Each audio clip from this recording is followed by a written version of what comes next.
प्यारे विद्यार्थियों, आज अपन मृदा के अंतर्गत सॉइल फैक्टर में 3 पॉइंट पर स्टडी करेंगे। सबसे पहला है मृदा भवन क्या होता है, सॉइल फॉर्मेशन की प्रोसेस में क्या क्या इंक्लूड होता है। Second, soil formation and climate जो है यानी मृदा भवन है वो जलवायु पे किस प्रकार से निर्भर करता है।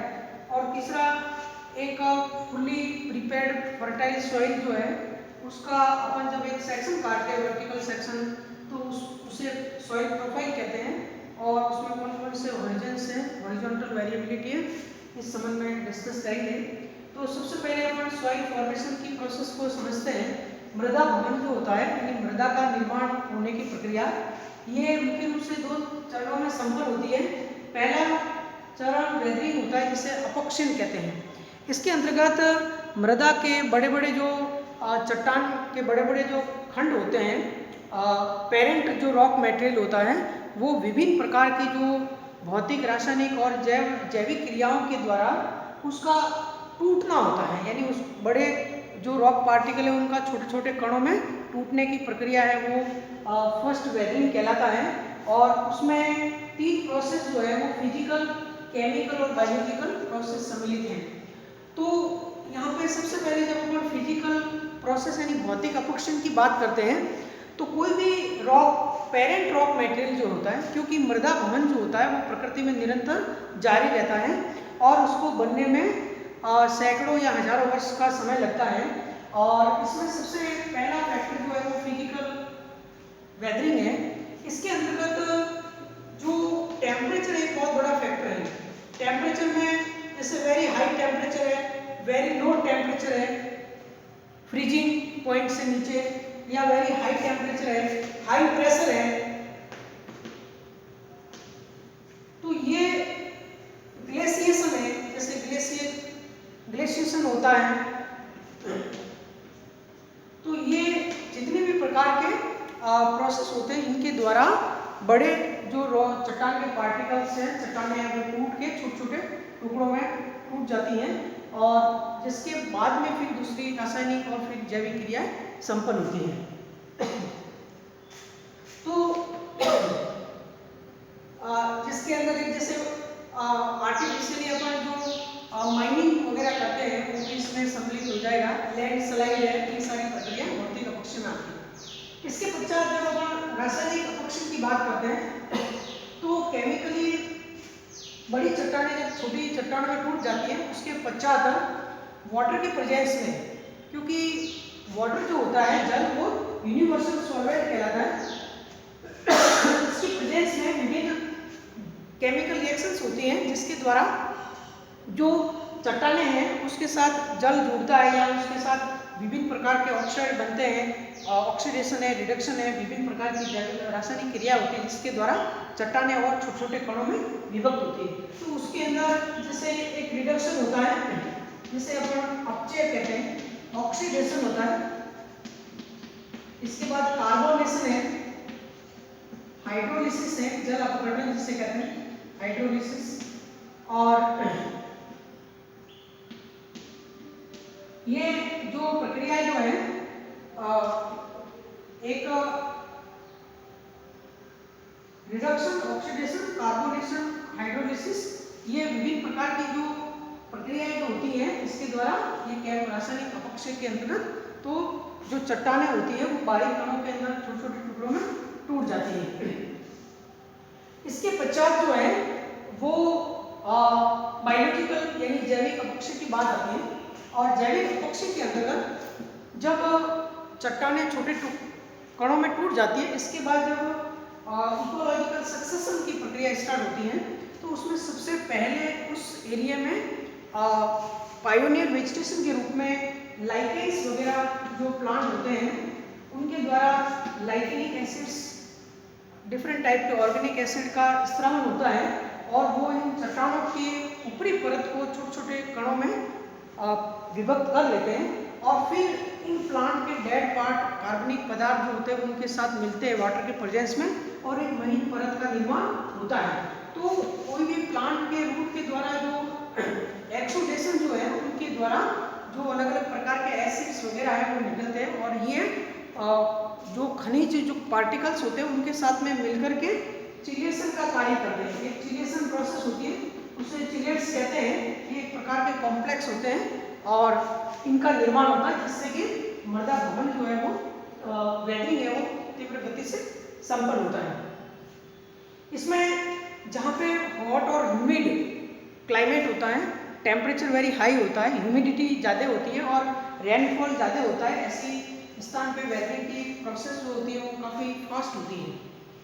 सेकेंड जो होता है पीडोजेनेसिस, जब पेरेंट रॉक मटेरियल छोटे छोटे कणों में विभक्त हो जाता है और उसके बाद में जो कार्बनिक पदार्थ है वो खनिजों के साथ में जितने भी मिनरल्स सॉल्ट्स मिनरल्स हैं उनके साथ में जो ह्यूमस होता है वो माइक्रोब्स की प्रेजेंस में, ये माइक्रोबियल एक्शन जो होगा इसके ऊपर माइक्रोब्स की प्रेजेंस में जो ह्यूमस बन रहा है कार्बनिक पदार्थ वो खनिजों के साथ में उसका मिक्सिंग होता है और माइक्रोबियल पॉपुलेशन उसके अंदर इंक्लूड होती है, विभिन्न प्रकार के माइक्रोफोना फ्लोरा और वाटर की प्रेजेंस में, और उसके बाद में ये प्रोसेस है वो पीडोजेनेसिस कहलाता है, यानी मृदा का भवन होता है। क्योंकि वेटिंग के बाद जो मिनरल पार्टिकल है उसमें कोई भी न्यूट्रिएंट्स नहीं पाए जाते हैं, वो बिना माइक्रोब्स के बिना ह्यूमस के उसका फॉर्मेशन नहीं होता, तो ये आपके मृदा भवन का प्रक्रिया कहलाती है।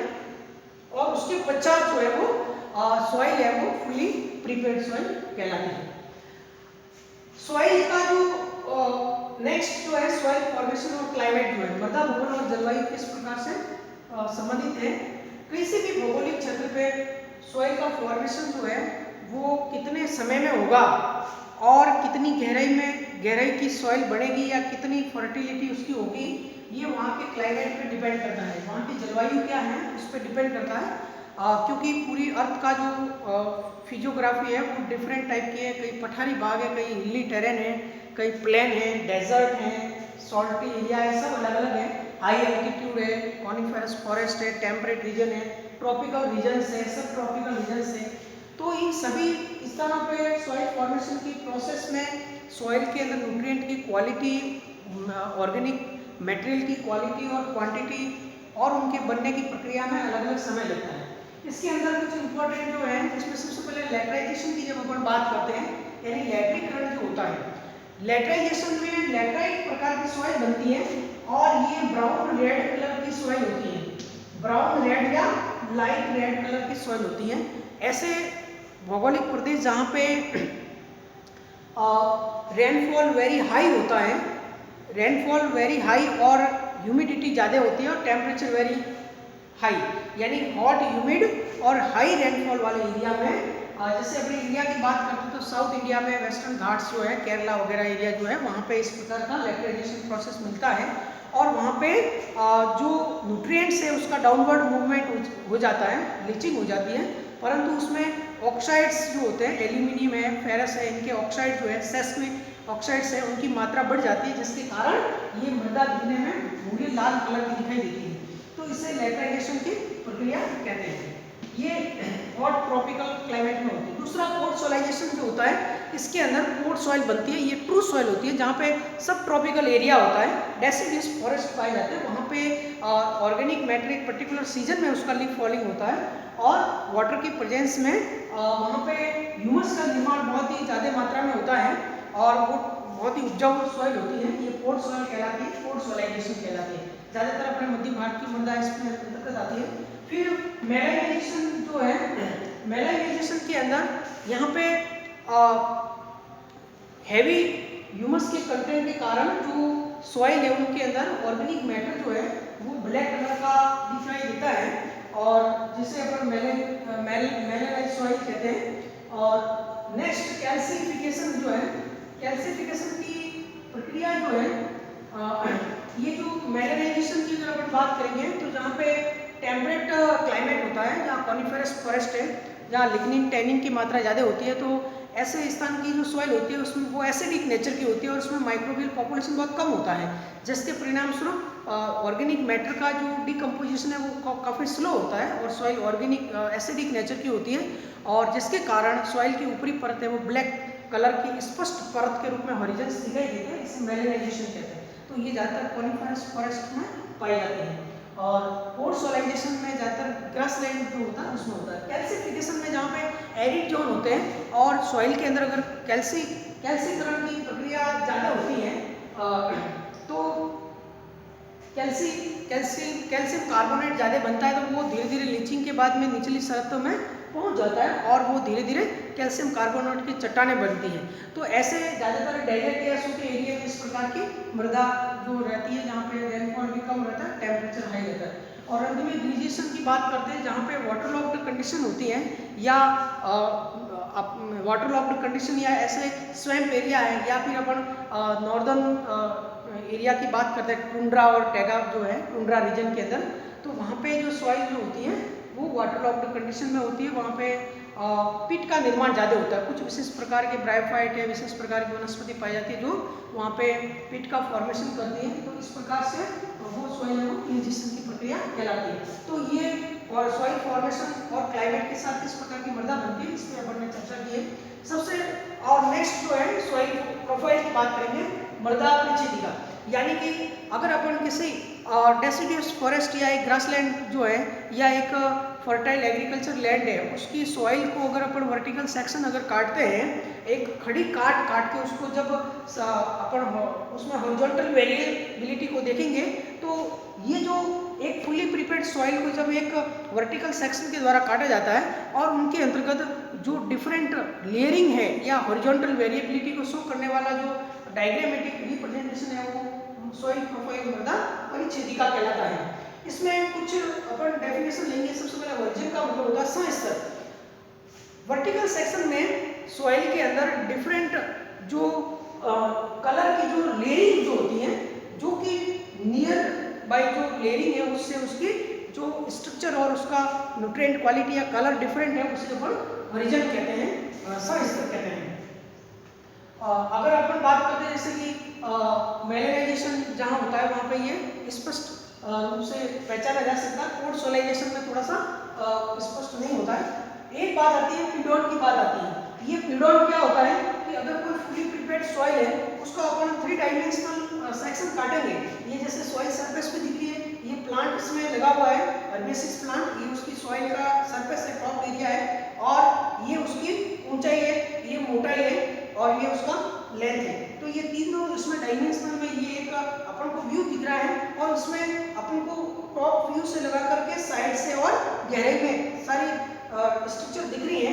तो ये एक 3 डायमेंशनल जो सेक्शन होता है जिसमें डिफरेंट हॉरिजॉन्टल वेरिएबिलिटी को शो किया जाता है, इसे अपन पीडोन के नाम से जाना जाता है।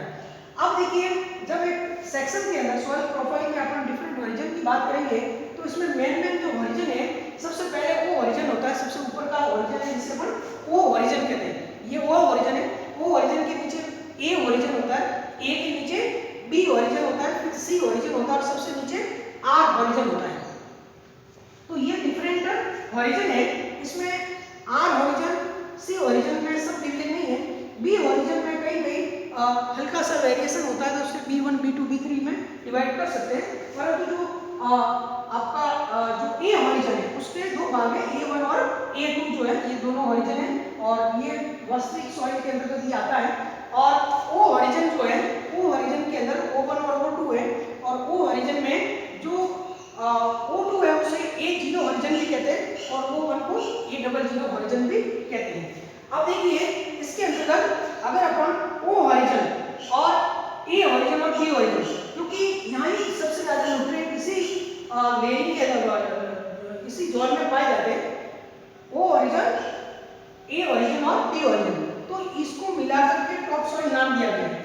ऊपरी मृदा ये फर्टाइल टॉप सॉइल होता है, लेकिन इसके नीचे जो सी और आर हॉरिजन होता है जहाँ पे पेरेंट मटेरियल या अनवेदर्ड मटेरियल पाए जाते हैं, इसे अपन सब सॉइल यानी आधारी मृदा के नाम से जाना जाता है। और आर हॉरिजन जो होता है यहाँ पे मोस्टली वाटर जो है वो ग्रेविटेशनल वाटर है उसका एकत्रीकरण होता है आर हॉरिजन, उसके नीचे वाटर टेबल बनता है और कुछ जो बड़े जो ट्री होते हैं टॉलेस्ट ट्री होते हैं उनकी जो रूट है वो आर हॉरिजन तक पेनिट्रेट करती है। सी हॉरिजन के अंदर हल्के से न्यूट्रिएंट्स मूव कर सकते हैं और यहाँ पे अनवेदर्ड यानी कि पार्शियली वेदर्ड पेरेंट मटेरियल आपको यहाँ पे दिखाई देंगे। सी हॉरिजन है। बी जो हॉरिजन है यहाँ पे देखिए बी ओरिजिन के अंतर्गत ज़्यादातर केस में छोटे प्लांट की रूट्स यहाँ तक पेनिट्रेट नहीं करती है, लेकिन बड़े प्लांट की रूट यहाँ तक पेनिट्रेट करती है। और यहाँ पे लीचिंग के बाद में जब वाटर का डाउनवर्ड मूवमेंट होता है तो यहाँ पे न्यूट्रिएंट यहाँ तक पहुँचते हैं बी ओरिजिन तक। तो अब आपको यहाँ मेन जो है वो ए ओरिजिन पे डिस्कस करना पड़ेगा। एक शब्द आता है सोलम। सोलम के अंदर ए और बी ओरिजिन ये जो दोनों है, ए ओरिजिन और बी ओरिजिन, ए में A1 A2 और बी ओरिजिन, इसको सोलम कहते हैं। क्योंकि वास्तविक रूप से जो ए ओ ओरिजिन है यहाँ पे ऑर्गेनिक मैटर जो है वो पार्शियली डिकम्पोज्ड या फ्रेश फॉर्म में, इसलिए प्लांट को अवेलेबल नहीं हो रहा है। ये सोलम वही सोलम जो होता है इसे अपन कोल्ड सॉइल या ट्रू सॉइल कहते हैं, जिसमें डायरेक्ट न्यूट्रिएंट है वो प्लांट को अवेलेबल होते हैं। तो वो A1 A2 और बी ओरिजिन, इसको अपन सोलम के नाम से भी जाना जाता है। अब देखिए सबसे पहले जब अपन किसी फॉरेस्ट की या ग्रासलैंड की जब अपन बात करते हैं तो उसमें सबसे टॉप पे जो ओ ओरिजिन है जिसमें A00 या O1 ओरिजिन है, यहाँ पे जो फ्रेशली फॉलन जो ऑर्गेनिक मटेरियल होता है जिसमें टहनियाँ हैं, अलग अलग फ्रूट्स है, dead parts of animals, plants वगैरह जो भी हैं, ये सारा फ्रेशली फॉलन जो ऑर्गेनिक मटेरियल है जिससे अभी डिकम्पोजिशन स्टार्ट नहीं हुआ है, इसे अपन लिटर जॉन भी कहते हैं। ये लिटर कहलाता है, इसे क्या कहते हैं? लिटर कहते हैं। तो ये लिटर वाली परत सबसे ऊपरी होती है। इसके जस्ट नीचे की जो परत है यहाँ पे माइक्रोबियल पॉपुलेशन अधिक पाए जाते हैं, जिसमें अर्थवर्म्स है, आर्थ्रोपोड्स है, डिफरेंट टाइप के इंसेक्ट्स है, फंजाई है, ये सारे A0 ओरिजिन में पाए जाते हैं। और ये जो फ्रेशली फॉरेन ऑर्गेनिक मैटेरियल है उसको इस पे डिकम्पोजिशन इस पे करते हैं। डिकम्पोजर में जो ऑर्गेनिक मैटर को डिकम्पोजिशन करने वाले जो इकोसिस्टम में अपन फंजाई, बैक्टीरिया और एक्टिनोमाइसीट्स पढ़ते हैं, लेकिन इसके अलावा आपको निमेटोड, आर्थ्रोपोड्स बहुत सारे अलग इसमें जो एनिमल्स हैं उनका पार्शियली डिकम्पोजिशन करते हैं।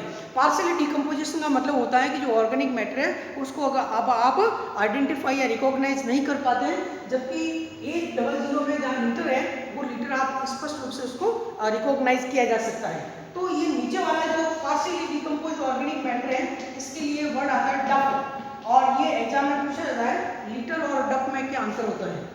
इसके पश्चात फिर अपन A1 वर्जन की बात करते हैं कि माइक्रोबियल एक्शन के पश्चात जो ह्यूमस बन रहा है वो ह्यूमस वाटर के प्रेजेंस में उस ह्यूमस का डाउनवर्ड मूवमेंट होता है। इसके अंतर्गत ह्यूमस जो है वो फ्रीली अवेलेबल होता है और धीरे धीरे धीरे वो नीचे की तरफ जाता है। तो ये A1 वर्जन है, यहाँ पे मोस्टली प्लांट की रूट है, वहाँ पे रूट हेयर है, और रूट हेयर के साथ में जो न्यूट्रिएंट है वो एक्वियस सॉल्यूशन में प्लांट के द्वारा एब्जॉर्ब किया जाता है। और A1 जो वर्जन है उसे पोर्ड सॉइल वर्जन भी कहते हैं, और ये या मेलेनाइज रीजन कहते हैं, इसे मेलेनाइज रीजन के नाम से जाना जाता है A1 को, क्योंकि यहाँ पे थोड़ा सा ये डार्क ब्राउन कलर का होता है। और उसके पश्चात जो A2 वर्जन है, यहाँ पे जब हेवी रेनफॉल होता है तो न्यूट्रिएंट का लीचिंग होता है और उसका डाउनवर्ड मूवमेंट होता है, इसलिए ये जोन ऑफ लीचिंग कहलाता है, जोन ऑफ लीचिंग के नाम से जाना जाता है। और इस प्रकार से धीरे धीरे धीरे धीरे ये यहाँ पे प्लांट को सारे न्यूट्रिएंट अवेलेबल होते हैं, और उसके पश्चात जो है वो कुछ खनिज और न्यूट्रिएंट है वो बी ओरिजिन तक पहुँचते हैं, और बड़े जो ट्री है उनकी रूट्स यहाँ तक पेनिट्रेट करती हैं। तो ये सॉइल प्रोफाइल के बारे में जनरल डिस्कशन था, जिसमें हमारे एग्जाम में जो क्वेश्चन आता है बी पार्ट में सॉइल प्रोफाइल के बारे में टिप्पणी का क्वेश्चन आता है। इसके अलावा ए पार्ट के अंदर ये जो प्रोसेस होती है लेटराइजेशन, फोर्सोलाइजेशन, मेलेनाइजेशन, डिहीजेशन क्या होता है, इसके अलावा ये क्वेश्चन डप और लीटर में क्या डिफरेंस होता है, इसके बाद में पिडोन क्या होता है उसको डिफाइन कीजिए, सोलम क्या होता है। तो ये इससे संबंधित क्वेश्चन है, और नेक्स्ट लेक्चर में अपन जो है वो सॉइल कंजर्वेशन की मेथड्स के बारे में स्टडी करेंगे। Thank you.